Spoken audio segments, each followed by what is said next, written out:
இந்த பிரம்ம முகூர்த்தத்துல எந்திரிக்கிறது, காலையில இந்த 3லேருந்து 5:30க்கு எந்திரிக்கிறத பத்தி பல பேர் பல விதமா கேள்வி கேட்குறீங்க. என்னால் எந்திரிக்க முடியல, எனக்கு கஷ்டமா இருக்கு, அப்படி இப்படின்னு கேட்குறீங்க. இதுக்கு இந்த வீடியோவில் நான் சொல்ல போகிறது எல்லாமே பார்த்தீங்கன்னா பிரம்ம முகூர்த்தம் பற்றி இல்லை, நம்ம பாடியில் ஒரு சேஞ்சஸ் நீங்கள் பண்ணீங்கன்னா எல்லாமே சாத்தியம் சொல்கிறேன். பிரம்ம முகூர்த்தம் மாத்திரம் இல்லை, வாழ்நாள் முழுதும் நீங்கள் எடுக்கிற முடிவுகள் அத்தனையும் சாத்தியம். நம்ம லைஃப்பில் எப்படி இருப்போம்னா, நம்ம மைண்டோ நம்ம இந்த சிஸ்டம் நம்ம பாடி எப்பயுமே சிஸ்டம், இந்த மெக்கானிசம் இப்படி தான் நான் ஃபீல் பண்ணுவேன். இப்போ இந்த பாடியை நம்ம எப்படி எடுத்துக்கிறோம்னா, சிஸ்டத்தை எடுத்துக்கிறோம்னா, நம்ம நினைக்கிறத செய்வோம். எனக்கு பிரியாணி பிடிச்சா உடனே சாப்பிட்றது, எனக்கு ஒரு ஷர்ட் பிடிச்சிருந்தா உடனே வாங்குறது, எனக்கு ஒரு டிஷர்ட் இந்த மாதிரி பிடிச்சிருந்தா உடனே வாங்குறது, ஒரு கேஜெட்ஸ் பிடிச்சிருந்தா உடனே வாங்குறது, மொபைல் பிடிச்சிருந்தா வாங்குறது, இந்த மாதிரி ரிங் பிடிச்சிருந்தா வாங்குறது, வாட்ச் பிடிச்சிருந்தா வாங்குறது. இப்படி உங்களுக்கு பிடிச்ச விஷயங்கள் எல்லாத்தையும் போய் நீங்க உடனே செய்வீங்க. ஆனா உங்களால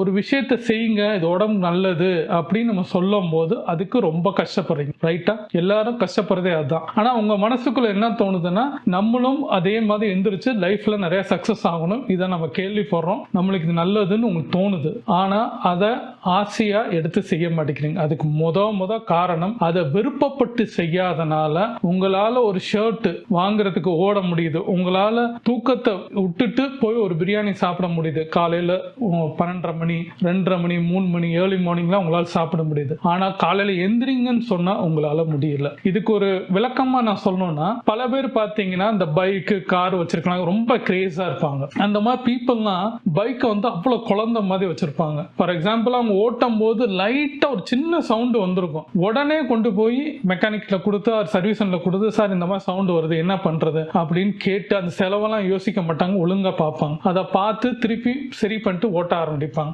இப்படியே அதை அப்படி பராமரிப்பாங்க. அதே காரா இருந்தாலும் சரி எல்லாருமே அப்படி வச்சிருப்பாங்க. ஆனா இதே தான் பைக் பத்தி தெரியாதவங்க அவங்க கிட்ட கேட்டோம்னா என்ன பண்ணுவாங்கன்னா, சர்வீஸ் விடுறதே பாத்தீங்கன்னா வருஷத்துல 2 தடவையா இருக்கும். என்ன டம்முன்னு சவுண்ட் வந்துகிட்டே இருக்கும், செயின் பேக்கெட் அது இதுன்னு சவுண்ட் இருக்கும், ஓட்டிக்கிட்டே இருப்பாங்க. அது கேரே எடுத்துக்க மாட்டாங்க. அது என்னைக்காவது நின்னா மாத்திரம் தான் அது மெக்கானிக் ஷாப் கொண்டு போவாங்க. மற்றபடி அதுக்கு மேல இருக்கிற ஒரு கேஸ், அவங்களுக்கு என்னன்னா ஒரு ஆபீஸ் போறதுக்கு ஒரு வண்டி, வெளியில போறதுக்கு ஒரு வண்டி அப்படின்னு அவங்க கொடுத்துருப்பாங்க. அவங்க இம்பார்ட்டன்ஸ் கரெக்ட் தான். ஆனா டிஃபரெண்டா பாருங்க, அவங்க விருப்பப்படுறது இதுதான் நான் சொல்ல வருது. ஒரு பைக்குக்கு ஒரு சின்ன இருந்தா ஓடி பண்ணக்கூடியது அந்த மெக்கானிசம் பிடிக்கிறனால அவங்க செய்யறாங்க. அதே மாதிரி இந்த பாடின்றது ஒரு உலகத்திலே அற்புதமான ஒரு கண்டுபிடிப்பு, அற்புதமானது, விலை மதிக்காதது ஒண்ணு. இனிமேல் இது மாதிரி கண்டே பிடிக்க முடியாதுன்னா மனிதர் தான்.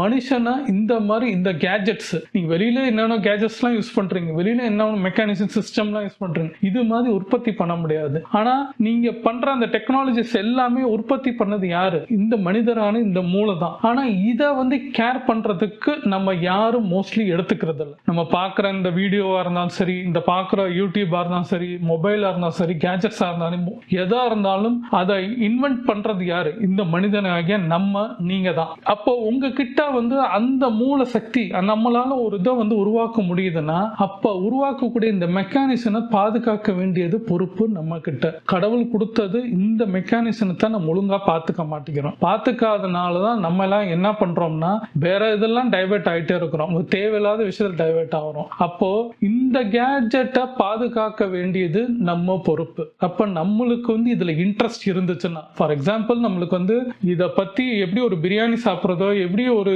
ட்ரெஸ் வாங்குறதோ, எப்படி ஒரு கேட்ஜெட்ஸ் வாங்குறதோ மாதிரி நம்ம ஏர்லி மார்னிங் எந்திரிக்கணும்னா அதுக்கு தேவையான ப்ரிப்பரேஷன் நீங்க பண்ணி தான் ஆகணும். அந்த ப்ரிப்பரேஷன் நீங்க தான் டிசிஷன் எடுக்க முடியும். அதுக்கு காலையில எந்திரிக்கிறதும் நீங்க நைட்டு படுக்கிறதும் டிசைடட் உங்க கையில தான் இருக்கு. இதுக்கு நானா தனியா எதுவுமே சொல்ல முடியாது. என்னால சொல்ல முடிஞ்சது 3:30லேருந்து 5:30க்கு எந்திரிங்க. அது 3:30க்கு எந்திரிக்கிறீங்களா 5:30க்கு எந்திரிக்கிறீங்களா, நீங்க எந்திரிக்கிறது தான் மேட்ரு. அதுல நீங்க சூரியன் வெளிச்சத்துக்கு அப்புறம் அப்படிலாம் கிடையாது. அட்லீஸ்ட் 5:30க்கு எந்திரிச்சிங்கன்னா உங்களுக்கு அந்த ஓசோன் அந்த பிரீத்திங் நல்லா இருக்கும், உங்களுக்கு ஃப்ரெஷ்ஷா கிடைக்கும். பீப்புள்ஸ் ரொம்ப எந்திரிச்சிருக்க மாட்டேங்க. இதை பார்த்து பிரம்ம முகூர்த்தம் எந்திரிக்குது, பல பேர் எந்திரிச்சிட்டு இருக்காங்க, பல பேர் யூஸ் பண்ணிட்டு பண்ணிட்டு இருக்காங்க. அப்ப நம்மளும் அதே மாதிரி அந்த பீப்புள்ஸ்லாம் வரதுக்கு நம்ம பாடி கண்டிஷன் ரெஃப்ரெஷ் ஆகிறதுக்கு நம்ம இன்னிலேருந்து எந்திரிக்கிறதுக்கு என்ன வழியோ அது யோசிச்சு பண்ணணும். அதை விட்டுட்டு நான் அந்த 3:30க்கு எந்திரிக்கிறதா, குளிக்கிறதா, மட்டன் சாப்பிட்றதா, அது சில பேர் என்வி சாப்பிட்றதா, இது சாப்பிடலாமா வேண்டாமா, நீங்க என்ன சாப்பிட்றீங்க எதுன்றது மேட்டர் கிடையாது.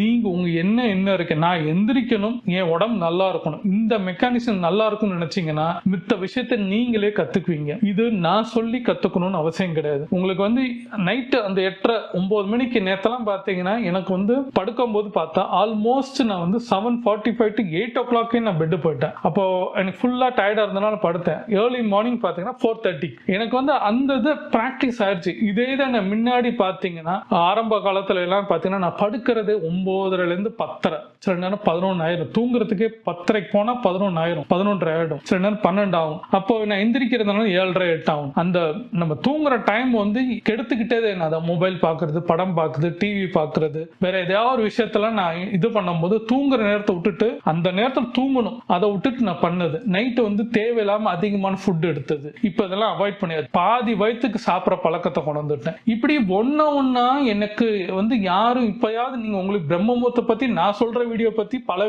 வீடியோ பத்தி நீங்க பாக்குறீங்க. எனக்கு எப்படி நான் மாத்திக்கிட்டேன்னா எனக்கு நானே ஒரு செல்ஃப் டிஃபென்ஸ், செல்ஃப் சைக்காலஜி மாதிரி செல்ஃபாவே சில விஷயத்த குறைச்சிக்க ஆரம்பிச்சேன். நான் கேட்டதை வச்சுக்கிட்டு என்ன பண்ணிட்டேன்னா காலையில ஓரளவுக்கு ஃபுட் ஆகும், மத்தியானம் லஞ்ச் ஹெவியா நார்மல் ஃபுட் ஆகும், நைட்டு டின்னர் பசிச்சு லைட்டா நான் ஒரு 2 தோசை 3 தோசை சாப்பிட்றேன் அப்படின்னா லைட்டா பசிக்கிறதுனால அப்படியே ஃபுட்டை ஸ்டாப் பண்ணிட்டு ஆட்டோமேட்டிக்கா அடுத்து நான் ஃபுட்டை எடுத்துக்காத அளவுக்கு தண்ணி குடிச்சுட்டு நான் படுத்துருவேன். இதுல பாலோ எதுவுமே நான் பண்ண மாட்டேன். அப்போ ஏர்லி மார்னிங் நம்மளுக்கு என்னன்னா டைஜஸ்ட் டைம் நம்ம கொடுக்கணும். ஹெவி ஃபுட் கொடுக்கும் போது டைஜஸ்ட் பண்றதுக்கு அது லேட் ஆகும். அப்போ நம்ம பாடி கண்டிஷன் மெக்கானிசம் மாறும். இந்த மெக்கானிசம் புரிஞ்சுக்கணும். நம்ம ஹெட்ல இருந்து பாதம் வரைக்கும் இருக்கிற மெக்கானிசம் எப்படி யூஸ் ஆகுது, இந்த மூளை எப்படி யூஸ் ஆகுது, இதுக்கு என்ன தீனி கொடுக்கணும், இது என்ன கேக்குது, இது நல்ல புக்கு கேக்குது, நல்ல விஷயங்கள் கேக்குது, அதை சம்பந்தமா நம்ம படிக்கணும் அப்படின்னு கொடுக்கும்போது அதை கொடுக்கணும். அதுக்கப்புறம் நம்ம பிளட்டுக்கும் நம்ம ஹார்ட்ல இருந்து மித்த எல்லா ஆர்கானுக்கும் என்ன தேவை, நல்ல சத்தான ஃபுட், அது என்னவோ அது தேர்ந்தல் உங்களுக்கு என்ன முடியுமோ அதை வாங்கி பண்ணு. சத்தானதுன்னா எல்லாமே நீங்க சொல்றது ஒண்ணு சத்தா இருக்கும், நான் சொல்றது சத்தா இருக்கும். அப்போ இது முரண்பாட்டு நிறைய விஷயம் இருக்கும். அதெல்லாம் நான் இதை தான் சாப்பிடுங்க அதை தாங்க சாப்பிடலாம்னு சொல்லல. உங்களுக்கு எது முடியுமோ உங்க பினான்சியல் சேர்த்துக்கு என்ன முடியுமோ அதை எடுத்துக்க பாருங்க. இது பிரம்ம முகூர்த்தம்ன்றது நல்ல விஷயம். அதுல நீங்க எந்திரிக்கும் போது உங்களால மெடிடேஷன் பண்றதுனா என்ன நடக்கும்னா உங்க பாடியில இருந்து இருக்கிற இந்த மெக்கானிசம் பியூரிஃபைட் ஆகும். பியூரிஃபைட் ஆகும் போது அந்த காஸ்மோஸ் எனர்ஜி டைரக்டா உங்க உடம்புக்குள்ள இறங்கும் போது என்ன ஆகும்னா உங்க நரம்புல இருக்கிற சில நோய்கள், இங்க வலி அங்க வலி எல்லாமே கிளியர் ஆகிறதுக்கு வாய்ப்பு இருக்கு. என்ன ஓட்டங்கள் அப்படியே அலசிக்கிட்டே இருக்கும். இங்கிட்ட நேத்து என்ன பிரச்சனை, இன்னைக்கு பிரச்சனை, நாளைக்கு என்ன பிரச்சனை, அதை அந்த அலசாம இருக்கிறதுக்கு அந்த பிராக்டிஸ் 5 to 6 நிமிஷம் தான் நான் சொல்றாங்க. அந்த மெடிடேஷன் அதை பண்ண ஆரம்பிக்கும் போது நீங்க அந்த ஆள் நிலைக்கு போவீங்க. அந்த ஆள் நிலைக்கு போகும்போது உங்களுக்கு என்ன ஆகும்னா எல்லாமே ஒரு மாற்றத்தை கொடுக்கும். அப்ப அந்த பிரம்ம முகூர்த்தத்துல நீங்க எந்திரிக்கும் போது காலையில எந்திரிக்கிறது, அந்த மெடிடேஷன் பண்றது, வாக்கிங் போறது, நல்ல ஃபுட்டை சாப்பிடுறது, நம்மளுக்கு நல்லா வாட்டர் குடிக்கிறது. மெயினா எல்லாரும் என்னன்னா அந்த வாட்டர் 1 லிட்டராவது மினிமம் ஏர்லி மார்னிங் குடிக்கணும். நைட்டுக்குள்ள மினிமம் ஆவது ஒரு 3 to 4 லிட்டராவது நம்ம குடிக்கணும். உங்க பாடி கண்டிஷனுக்கு ஏத்த மாதிரி நீங்க தண்ணியை எடுத்துக்கோங்க. தேவையில்லாம தண்ணி எடுக்கக்கூடாது, தண்ணி குடிக்காம இருக்கக்கூடாது. இதை நீங்க தான் டிசைட். எல்லாத்துக்குமே அடுத்தவங்களை டிபெண்ட் பண்ணாம உங்களை பத்தி உங்களுக்கு தெரியும்ல. நீங்க உங்களுக்கு ட்ரெஸ் போறது யோசிக்கிறீங்க, ஹேர் ஸ்டைல், தலை சீவுறது, இந்த கலர் போட்டா எப்படி இருக்குன்னு நினைக்கிறீங்க. வெளி தோற்றத்துக்கு எல்லாம் யோசிக்கிறீங்க தெரியும் தவிர உள் தோற்றத்துக்கு என்ன பண்ண உள்ள இருக்கிற அந்த ஆர்கன், அது அந்த மெக்கானிசம்க்கு நீங்க கரெக்டான ஃபியூயல், கரெக்டான ஆயில், கரெக்டான அந்த வயர் மெக்கானிசம் எல்லாத்துக்கும் நீங்க கரெக்டா கொடுத்தாதான், கார்ல ஏறி உட்காந்து சர்வீஸ் ஒழுங்கா பண்ணி வச்சாதான் மாசம் அது ஒழுங்கா ஆட்டோமேட்டிக்கா கார் எடுத்துட்டு போகலாம். பைக்கு காருக்காவது மாசம் சர்வீஸ் பண்ணலாம். பாடின்னு பொறுத்தவரைக்கும் டெய்லி மார்னிங் எந்திரிச்சாலே நம்ம சர்வீஸ் மாதிரி தான், சர்வீஸ் பண்ற மாதிரி தான் இருக்கும். பாடியில இருந்து கழிவு வெளில போகும், ஆட்டோமேட்டிக்கா நம்ம தண்ணி குடிப்போம், ஆயில் எடுக்கிற மாதிரி தண்ணி குடிப்போம், இப்படி ஒன்னா ஃபுட், பெட்ரோல் எடுப்போம், இப்படி ஃபுட் பெட்ரோல் அப்படி நம்ம உடம்பு ஆட்டோமேட்டிக்கா ஒரு கார் மாதிரி பைக் மாதிரி யோசிச்சீங்கனாலே நம்மளோட உடம்பு நல்லா இருக்கும். யோசிங்க, நம்மளுக்குள்ள இருக்கிற இந்த இதை ஒன்னு யோசிச்சீங்கன்னா ரெண்டாவது நம்மளை லவ் பண்ணுங்கன்னு. நான் என்னைய ரொம்ப பிடிக்கும். எனக்கு கண்ணாடியை பார்ப்பேன், கண்ணாடியை பார்த்து சிரிப்பேன், கண்ணாடியில் எனக்கு பேசுவேன். எனக்கு பாசிட்டிவா கொடுக்கறது அந்த கண்ணாடி. அந்த கண்ணாடியில யோசிக்கும் போது எனக்கு அவ்வளவு சந்தோஷம். என்னைய நான் லவ் பண்றேன், என்னைய லவ் பண்ணும் போது என்னைய பிடிக்குது. என்னைய பிடிக்கிறதுனால என்ன ஆகுதுன்னா என்னை சார்ந்த எல்லா விஷயத்தையும் பிடிக்கும். என்னை சார்ந்ததுன்னா என்ன, எனக்கு நான் என்ன சாப்பிடணும், எக்ஸசைஸ் பண்றது, மெடிடேஷன் பண்றது, இந்த ஆர்கனுக்கு என்ன வேணும், இந்த மைண்டுக்கு என்ன வேணும், அப்ப இது ஃபுட்டு கொடுப்போம், இதுக்கு வந்து புக்கு கொடுப்போம், இதுக்கு வந்து நல்ல கிரீனிஷா ஃபுட்டை கொடுப்போம் இப்படின்னு எனக்கு தோணுது.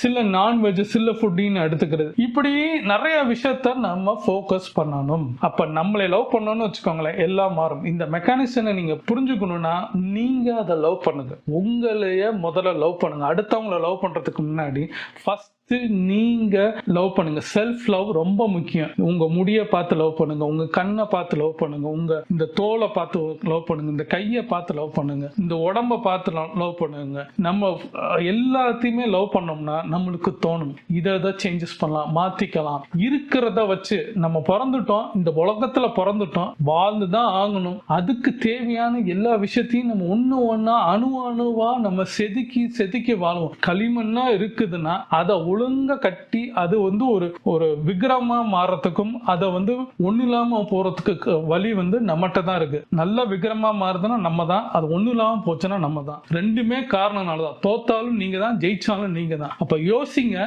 நம்மளுக்குள்ள இருக்க இந்த மெக்கானிசம் என்னென்ன பண்ணலாம், எப்படி மாத்திக்கலாம், எதை மாத்தினா கரெக்டா இருக்கும். ஃபர்ஸ்ட் வந்து பிரம்ம முகூர்த்தத்துல எந்திரிக்கிறதுக்கு முன்னாடி முதல்ல இதை அனலைஸ் பண்ணுங்க. இந்த டேட்டாவை அனலைஸ் பண்ணீங்கன்னா இதுல கொஞ்சம் கொஞ்சமா அந்த எரர்லாம் இருக்கும். அது கொஞ்சம் எரர்னா சாப்பிட்ற ஃபுட்டை மாத்தலாம், நீங்க படுக்கிற டைம் மாத்தலாம். தேவையில்லாம டிஸ்ட்ராக்ஷன், உதாரணமா கேஜெட்ஸ் நம்ம நிறைய யூஸ் பண்றது, தேவையில்லாம நிறைய படம் பார்க்கறது, தேவையில்லாம டிவி நியூஸ் பார்க்கறது, சீரியல் பார்க்கறது, இது எல்லாத்தையும் நம்ம அவாய்ட் பண்ண, அன்வான்டா எல்லாத்தையும் அவாய்ட் பண்ண என்ன ஆகும்னா நம்மளுக்கு டைம் கிடைக்கும். டைம் கிடைக்கிறதுனால நம்மளுக்கு நிறைய விஷயத்துல வந்து சேரும் போது நீங்க நல்ல விஷயத்தெல்லாம் பார்ப்பீங்க, நல்ல விஷயத்தெல்லாம் புக்கை படிப்பீங்க, ஏர்லி மார்னிங் நீங்க பார்ப்பீங்க. இந்த அழகை விட்டுட்டோமேன்னு உங்களுக்கு தோணும். வாழ்நாள் சில பேர்லாம் வந்து 40 வருஷம் கழிச்செல்லாம் இப்படி ஒரு அழகானதெல்லாம் பார்த்தவங்களாம் இருக்கிறாங்க. இப்போ அதை என்ஜாய் பண்றதுக்கு என்னவோ அதை பண்ணீங்கன்னா உங்களே பிடிக்க ஆரம்பிச்சிடும். சூப்பர்ல, இத்தனை நாள் என்னடா பண்ண ஸ்ரீராம், இதை எனக்கு காமிச்சிட்டேன்னு உங்க மனசு உங்களுக்கு சந்தோஷப்படும். அப்ப நீங்க உங்களுக்குள்ள ஒரு ஸ்மைல் வரும். அந்த ஸ்மைல் வரும்போது நீங்க ஆட்டோமேட்டிக்கா உங்க பாடி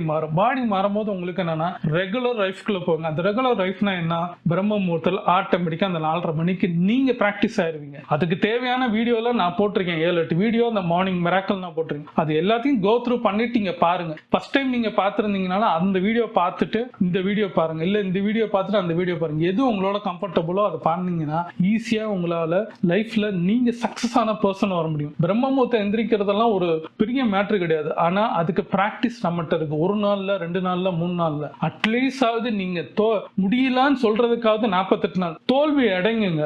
தோத்தாதான் நீங்க ஜெயிக்கிறதுக்கு நீங்க அடுத்த யோசனைக்கு வருவீங்க. 2 நாள் 3 நாள்ல தோத்துட்டுலாம் பேசக்கூடாது. அட்லீஸ்ட் மினிமம் 48 நாள் ட்ரை பண்ணுங்க. அதுவும் கண்டினியூவா ட்ரை பண்ணுங்க. முடியாத பட்சத்தில் உங்க பிரச்சனை என்னன்றத அனலைஸ் பண்ணி நான் உங்களுக்கு ஒரு சொல்யூஷன் தரேன். ஆனா அதை ட்ரை பண்ணாம எனக்கு அது இருக்கு இது இருக்குன்னு நீங்க சொன்னீங்கன்னா என்னால சொல்யூஷன் பண்ண முடியாது. ஏன்னா அட்லீஸ்ட் அதை ஒரு ப்ராசஸ் ஆகுது. நீங்க ஒரு 1.5 மாசம் அதுக்குள்ள கோ த்ரூ பண்ணாதான் தப்பு ரைட் நீங்களே கண்டுபிடிச்சிருவீங்க. அங்க நான் தேவை கிடையாது, ஸ்ரீராம் தேவை கிடையாது, நீங்க அதுக்கு ஒரு சொல்யூஷன் எடுத்திருப்பீங்க.